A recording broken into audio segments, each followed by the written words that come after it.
How can a soft, see-through lens that sits on your eye come from something as raw as powdered chemicals? You might be surprised by what's inside those tiny discs. Contact lenses have changed the way millions of people see the world, blending advanced materials with precise engineering to create almost invisible vision correction. We'll trace each lens from powder to sealed blister pack, showing how robotic assembly lines, high-speed spinning molds, and careful quality checks all come together in this process. But before we get to the factory floor, let's look back at how the first ideas for contact lenses started. If you're enjoying this kind of content, hitting the like button and subscribing really helps me out and keeps videos like this coming. And I'd love to hear, where in the world are you watching from? Drop a comment below. Leonardo da Vinci's early 16th century sketches imagined a way to change vision by placing water against the eye. While his ideas never became a working device, Da Vinci's drawings planted the seed for a new kind of vision correction, one that would take centuries to grow. The real progress began in the 19th century when German glassblower F.A. Müller created the first practical contact lens in 1887. These early lenses, known as scleral lenses, were made of blown glass and covered the entire surface of the eye. Wearing these first glass lenses was a challenge. They were rigid, heavy, and didn't let the eye get any oxygen. Most people could only wear them for a few minutes before discomfort set in. But the core idea, placing a lens directly on the eye to correct vision, was finally more than just a sketch. Inventors kept experimenting, trying to solve the problems of comfort and safety. A major turning point arrived in the 1930s with the introduction of plastic. Instead of relying on fragile glass, lens makers began using polymethyl methacrylate, or acrylic glass, which was lighter, more durable, and less likely to shatter. Plastic lenses could be made thinner and fit better, making them safer and more practical for everyday use. Still, these hard plastic lenses didn't allow oxygen to reach the eye, which meant comfort was still limited and wearing time remained short. Things changed again in the 1970s with the development of soft hydrogel lenses.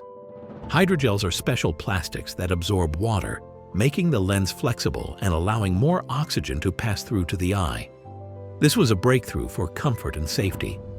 Suddenly it was possible to wear contact lenses for much longer periods, and more people could try them out. The new materials also made it easier to produce lenses in larger quantities, so they became more affordable and accessible. Early contact lenses were custom-made for each person. Optometrists needed to take detailed measurements of the eye, its thickness, cornea size, and surface imperfections, before a lens could be produced. This process was slow and expensive. Today, automated manufacturing and advances in materials science mean that clinics can offer a wide range of ready-to-wear lenses that fit most prescriptions, making contact lenses a routine option for millions. The evolution didn't stop at comfort and convenience. Modern lenses are designed for all kinds of vision needs, from correcting astigmatism to providing multifocal options or even changing eye color.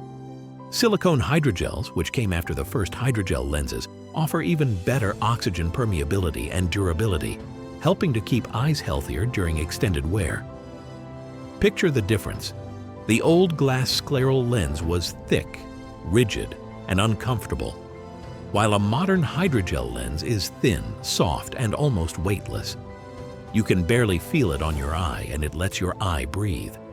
This leap in material and design is what made contact lenses a practical choice for so many people. All these innovations, from Da Vinci's sketches to today's disposable lenses, show how far material science and engineering have come. But there's another story to tell. What exactly are these lenses made of? And how do their ingredients turn into something so comfortable and effective? That journey starts with some surprising raw materials. When you look at a contact lens, it's easy to forget that its story starts with chemistry. The main ingredients behind that clear, flexible disc are powdered monomers, things like acrylates and siloxanes. These powders are measured out and mixed with other components to form a liquid polymer blend. This liquid is the foundation for both hydrogel and silicone hydrogel lenses. and the exact recipe determines how the lens will feel, how much oxygen it lets through, and how clear your vision will be. Hydrogels introduced in the 1970s are water-loving polymers. They soak up moisture and stay soft, which is why these lenses feel comfortable and let your eye breathe. Silicone hydrogels, which came later, take things up a notch. By adding silicone, manufacturers boost the amount of oxygen that passes through the lens. But it's not as simple as just dumping in more silicone. Too much can make the lens stiff, while too much water can make it weak or less durable. Getting the balance right is a careful process, and every ingredient has a job to do. The liquid polymer blend is more than just a mix, it's a precise chemical reaction in motion. The monomers react and link together, forming long chains that give the lens its structure. Even small changes in the proportions can affect how the lens performs. That's why, before anything moves forward, every batch of liquid polymer is tested for its chemical composition. If the mix is off even a little, the batch doesn't make it to the next stage. This strict quality control is what keeps lenses safe and comfortable for your eyes. There's more than one kind of contact lens, though. Rigid gas permeable (RGP) lenses use fluoropolymers or silicone acrylates that channel oxygen through microscale pores instead of relying on water content. These materials are tougher and hold their shape longer, making RGP lenses a good choice for people who need sharper vision or have specific eye conditions. The raw material for these lenses often arrives as colored plastic rods, which are then shaped to fit the eye. Polymers are the real workhorses here. Imagine them as a web of tiny strands, hydrophilic ones in hydrogels that grab onto water, and added silicone in silicone hydrogels that lets oxygen slip through more easily. This network is what keeps the lens soft, flexible, and able to stay in place on your eye while still letting it breathe. Material selection doesn't just affect comfort and clarity.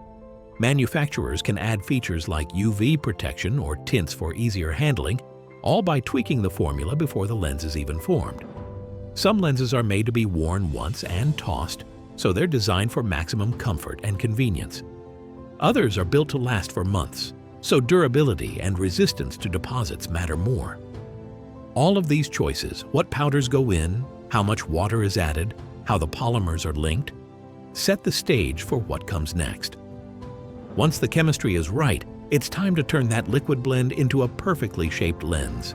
And that's where the real precision work begins. Now that we have the polymer mix, let's see how machines turn it into a lens. Precision is the name of the game here, and it all starts with injection molding for most soft contact lenses. The liquid polymer, made from hydrogels or silicone hydrogels, is injected into molds engineered down to the micrometer. These molds set the lens's curvature, thickness, and edge profile. Once filled, the molds go through a curing process using either UV light or heat, which solidifies the lens into its final form. Injection molding is fast and consistent, letting manufacturers crank out thousands of identical lenses in a single run. For rigid gas permeable lenses, things work differently. Instead of a liquid, RGP lenses start as solid plastic discs called buttons. Each button gets mounted onto a lathe. Here's where high-speed diamond bit tools come in, spinning at over 6,000 RPM. The lathe carves the button with impressive precision, shaving away layers to create the exact curvature and thickness needed for a specific prescription. This technique is perfect for custom or specialty lenses, like those for astigmatism or keratoconus, where every micrometer counts. Spin casting deserves a quick mention too. Back in the early days of soft lens manufacturing, it was a breakthrough for mass production. The process used centrifugal force, a liquid polymer spun inside a rotating mold, spreading out and forming a curved lens as it cured. Spin casting made soft lenses more widely available, but over time injection molding proved more efficient and reliable, and now it's the main method for soft lenses. Once a soft lens comes out of its mold, it's not ready to wear yet. At this stage, it's a hard, dry disc. The next step is hydration. soaking the lens in a saline solution. This is where the magic happens. The lens absorbs water, becoming soft, flexible, and comfortable for your eye. Hydration also helps the lens reach its final shape and size, prepping it for the last stages of production. For both soft and rigid lenses, polishing is crucial. The lens is attached to a machine, often with a dab of glue or a bit of wax, and a micro-abrasive paste is applied. The polisher's spinning motion smooths the inner surface first, the part that will sit right on your eye. After that, the outer surface gets the same careful treatment. This two-step polishing ensures every surface is flawless and comfortable, and at this point, any final diameter adjustments are made so the lens will fit perfectly. Every lens is then inspected and cleaned. After all the shaping and polishing, nothing goes forward unless it passes strict quality checks. Lenses are sterilized, usually with steam or chemicals, to make sure they're safe and free of contaminants. Finally, each lens is sealed in its blister pack, ready for shipping and, eventually, for you to pop in and see the world a little clearer. It's easy to overlook all the steps and technology packed into something so small. But when you think about the journey from powdered monomers to a perfectly clear, comfortable lens, it's hard not to appreciate the blend of chemistry, engineering, and precision that makes it all possible. Every contact lens starts as a batch of raw powders, and after nearly a full day of careful processing, including hydration, becomes something you can wear with barely a thought. All that effort goes into one goal, making it easier for you to see clearly and comfortably. Looking ahead, researchers are developing smart lenses that could monitor glucose or display information right in your field of view. Some designs aim to deliver medication directly to the eye or even adapt to changing light. The next generation of lenses could do much more than correct vision. If you enjoyed uncovering this process, hit subscribe for more manufacturing deep dives.